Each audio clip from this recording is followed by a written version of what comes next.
Hello दोस्तों, स्वागत है आप सभी का आज के इस नए वीडियो में। तो दोस्तों, मैं इस वीडियो के माध्यम से आप लोगों के बीच एक महत्वपूर्ण टॉपिक की चर्चा करने जा रहा हूं, जो आने वाले आगामी प्रतियोगी परीक्षा के लिए काफी महत्वपूर्ण और लाभदायक सिद्ध होगा।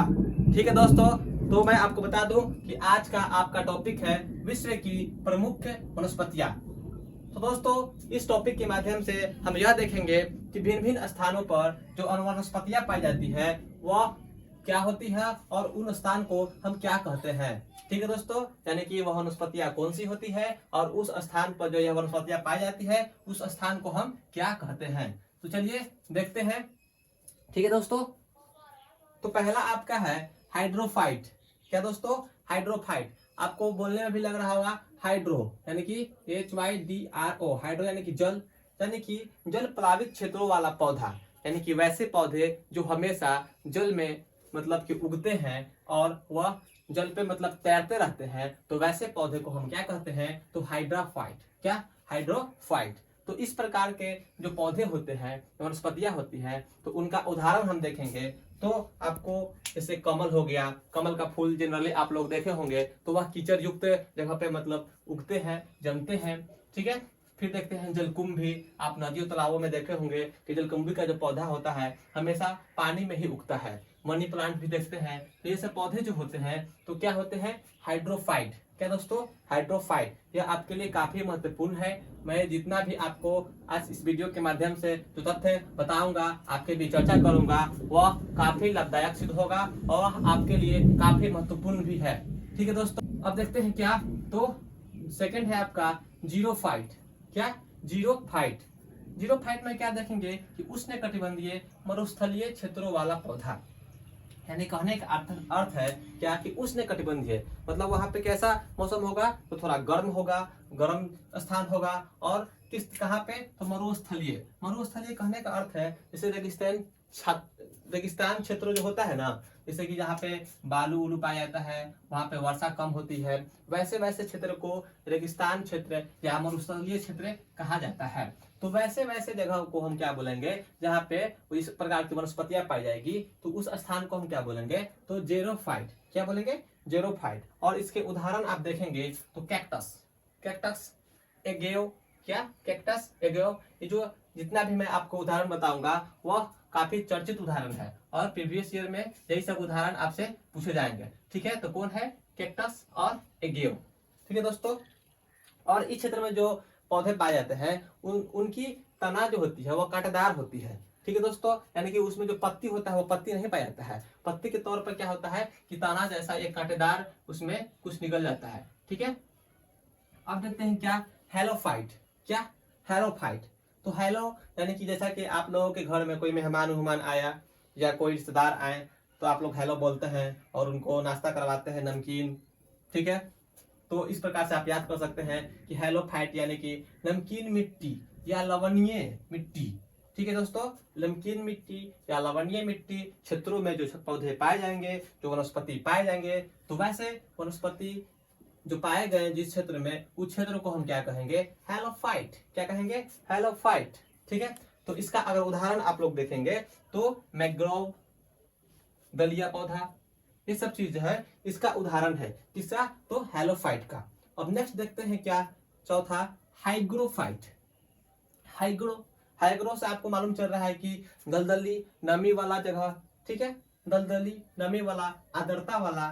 ठीक है। तो वैसे वैसे क्षेत्र जहाँ पे दलदली दलदली जगहों पर वनस्पति पाए जाते हैं, तो वैसे क्षेत्र को हम हाइग्रोफाइट कहते हैं। जैसे कि यह आमतौर पर जब आप विश्व मानचित्र देखेंगे तो 0 डिग्री पर क्या होता है? तो एक विषुवत रेखा होता है जिसको भूमध्य रेखा कहते हैं। तो उस रेखा या उस क्षेत्र पे जो भी वन पाए जाएंगे, तो वैसे वन क्या कहलाएंगे? हाइग्रोफाइट।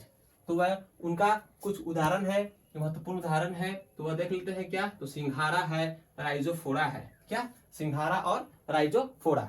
ठीक है दोस्तों, अब देखते हैं लिथोफाइट। क्या? लिथोफाइट। तो लिथोफाइट में देखते हैं कि कड़ी चट्टानों में उगने वाले जो पौधे हैं, यानी कि जैसे कि आप इसको लिथो को आप लिखो पढ़ लीजिए। क्या पढ़ लीजिए? लिखो। ट्रिक कुछ देख लेते हैं। तो लिखो यानी कि आप जब कहीं पे गए घूमने के लिए तो यानी कि वहां पे चट्टान देख लिए तो उस पर लिखने लगे, यानी कि क्या हुआ, इससे आप देखेंगे क्या वहां पे कुछ उगा दिए, ठीक है, ड्राइंग कर दिए, यानी कि कड़ी चट्टानों पे आप क्या किए, ड्राइंग कर दिया, यानी कि लिख दिए, यानी कि लिथोफाइट। क्या, लिथोफाइट, यानी कि कड़ी चट्टानों में, यानी कि चट्टान पे जो पौधे उगते हैं, जो वनस्पति उगते हैं, तो वैसे वनस्पति को हम क्या कहते हैं, तो लिथोफाइट। लिथोफाइट का आप उदाहरण जब देखेंगे तो इसमें आपको देखने को मिलेगा आर्किड, जो काफी चर्चित उदाहरण है, आर्किड हो गया, फॉर्न हो गया, शैवाल हो गया। ठीक है दोस्तों, कौन सा मैंने आपको बताया, तो आर्किड, फॉर्न और शैवाल। ठीक है, अब नेक्स्ट देखते हैं क्या, ट्रोपोफाइट।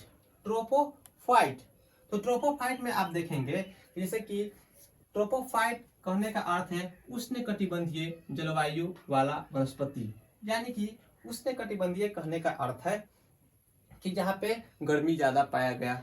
ठीक है दोस्तों, यहाँ पे क्या हुआ, गर्मी ज्यादा पाया गया, यानी कि ट्रॉपिकल जो जोन आया उस जोन को हम क्या बोलेंगे, यानी उस जलवायु को हम क्या बोलेंगे, तो उष्णकटिबंधीय जलवायु।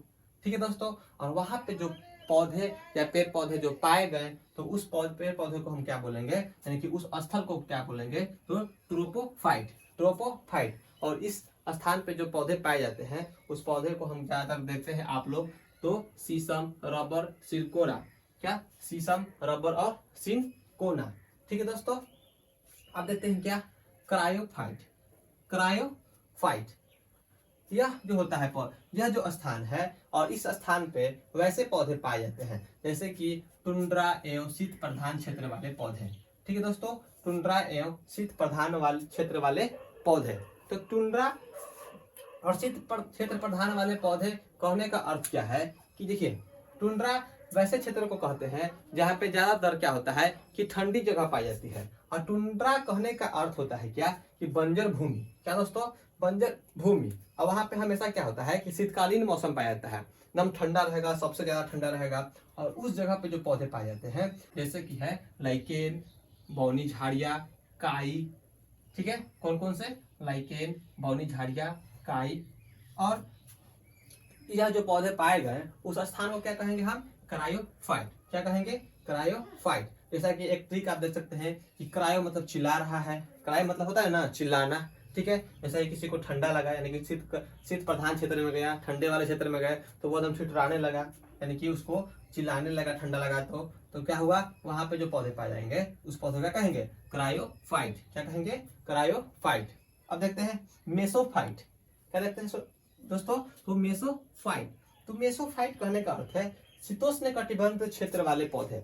शीतोष्ण कटिबंध यानी कि जहाँ पे न ज्यादा ठंडा न ज्यादा गर्मी, समझे दोस्तों, यानी कि जहाँ पे न ज्यादा आर्द्र और न ज्यादा वहां पे शुष्क, वैसे जगह को हम क्या कहेंगे, तो मेसोफाइट। यानी कि न वहां पे ज्यादातर गीला मौसम होगा न वहां पे सूखा मौसम होगा, तो वैसे क्षेत्र को क्या कहेंगे हम, मेसोफाइट, यानी कि शीतोष्ण कटिबंधीय। अब मेसोफाइट क्यों कहेंगे, कि यहाँ पे जो पौधे पाएंगे तो उस स्थान को हम कहेंगे मेसोफाइट। तो मेसोफाइट में कौन सा एग्जाम्पल आता है, आम, संतरा, अमरूद। क्या, आम, संतरा और अमरूद। ठीक है दोस्तों, अब कुछ अन्य तथ्य देखते हैं। क्या है कि टुंड्रा, जैसा कि मैंने आपको कुछ देर पहले बताया कि टुंड्रा, तो टुंड्रा क्या है कि टुंड्रा एक फिनिश भाषा का शब्द है जिसका अर्थ होता है बंजर भूमि। क्या अर्थ होता है, बंजर भूमि, यानी कि टुंड्रा है एक फिनिश भाषा का शब्द है जिसका अर्थ होता है क्या चीज, एक बंजर भूमि। बंजर भूमि का कहने का अर्थ है क्या, कि वहां पे जो पौधे होते हैं वह ठीक से मतलब उसका वृद्धि विकास नहीं हो पाता है। क्यों नहीं हो पाता है, कि वहां पे जलवायु का ठीक से मतलब कि उस पेड़ पौधे को मिलता नहीं है, ठीक से वर्षा नहीं मिल पाता है, तो वैसे वैसे क्षेत्र को हम क्या कहेंगे, यानी सीधे कहने का अर्थ है कि वैसा क्षेत्र जहाँ पर पौधों को हम ठीक तरीका से नहीं उपजा सकते हैं, तो वैसे क्षेत्र को क्या कहेंगे, बंजर भूमि। बंजर भूमि या टुंड्रा क्षेत्र कहाँ आता है, तो जनरली आर्कटिक यानी कि ठंडे क्षेत्र में, यानी कि उच्च अक्षांश। उच्च अक्षांश कहने का अर्थ क्या है, 66 डिग्री। जैसे कि आप मानचित्र को देखेंगे तो 66 से लेकर 90 डिग्री, ये सब क्या होता है कि उच्च अक्षांश वाला आता है, और यहाँ पे क्या होता है कि काफी ज्यादा ठंडा पाया जाता है। ठीक है दोस्तों, मैं आशा करता हूँ कि आप टुंड्रा समझ गए होंगे। अब देखते हैं एक वर्ड आप सुने होंगे, टैगा। एक सुने होंगे टुंड्रा, जिसकी मैंने चर्चा कुछ देर पहले आपको कर दी, और दूसरा आप देखे होंगे क्या, टैगा। तो टैगा क्या होता है कि यह एक रूसी शब्द है।